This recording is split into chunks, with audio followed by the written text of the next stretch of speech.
یہ ہے افغانستان جو برسوں سے بھوک اور غربت اس کے علاوہ جنگ کی تباہ کاریوں سے بالکل ختم ہو چکا ہے۔ افغانستان بنانے جا رہا ہے پوری دنیا میں سب سے بڑی مصنوعی نہر جو کہ افغانستان کے ساتھ ساتھ پورے جنوبی ایشیا کی تقدیر بدل کر رکھ دے گی۔ 285 کلومیٹر لمبی اور 500 فٹ چوڑی اس نہر کا نام کاش ٹیپا کینال ہے۔ اس نہر کو بنانے کے لیے افغانستان نے کسی دوسرے ملک سے کسی قسم کی بھی کوئی امداد حاصل نہیں کی۔ آخر افغانستان کو اتنی لمبی اتنی بڑی نہر بنانے کی ضرورت کیوں پیش آئی اور آج ماہرین کیوں کہہ رہے ہیں کہ یہی نہر افغانستان کو اکانومیکلی ٹرانسفارم کر دے گی؟ افغانستان کا جغرافیہ دیکھیں تو افغانستان ایک مکمل طور پر لینڈ لاکڈ کنٹری ہے، یعنی اس کے چاروں طرف مختلف ممالک ہیں اور اس کا کوئی بھی حصہ کسی سمندر سے نہیں ملتا۔ افغانستان کی 80% واٹر سپلائی کو ہندو کش کے برف سے ڈھکے ہوئے پہاڑوں سے آتی ہے۔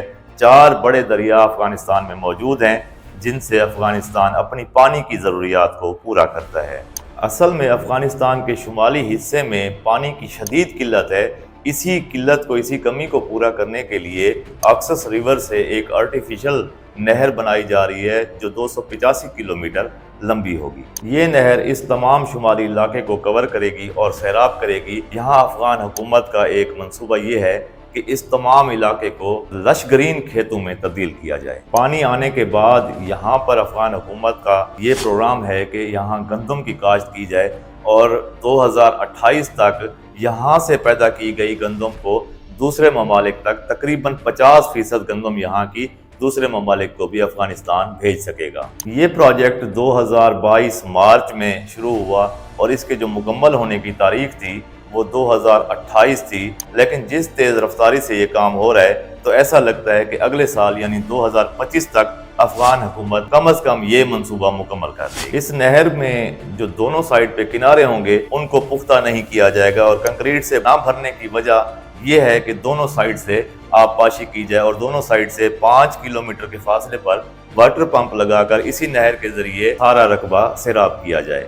اس کے ساتھ ساتھ جو دونوں سائڈیں ہیں، جو نہر کی دونوں کچے کنارے ہیں، ان پر سبزیاں اور مختلف قسم کے پودے اگانے کا کام پہلے ہی سے شروع ہو چکا ہے۔ بہت سی بین الاقوامی افواہوں کے باوجود یہاں کے مقامی لوگ اتنے بڑے منصوبے سے بہت زیادہ خوش ہیں، کیونکہ ایسا منصوبہ شروع ہونے سے افغانستان میں روزگار کے کئی قسم کے مواقع پیدا ہو چکے ہیں، جبکہ معاشی طور پر یہ منصوبہ افغانستان کو بہت زیادہ خود کفیل کرنے جا رہا ہے، یعنی اناج کی مد میں افغانستان نہ صرف خود کفیل ہوگا بلکہ دوسرے ملکوں کو بھی ایکسپورٹ کر سکے گا۔ اب جو ملک پچھلے 50 سال سے جنگ کی آگ میں جل رہا ہو، اس کے لیے اس سے بڑی چیز اور کیا ہو سکتی ہے؟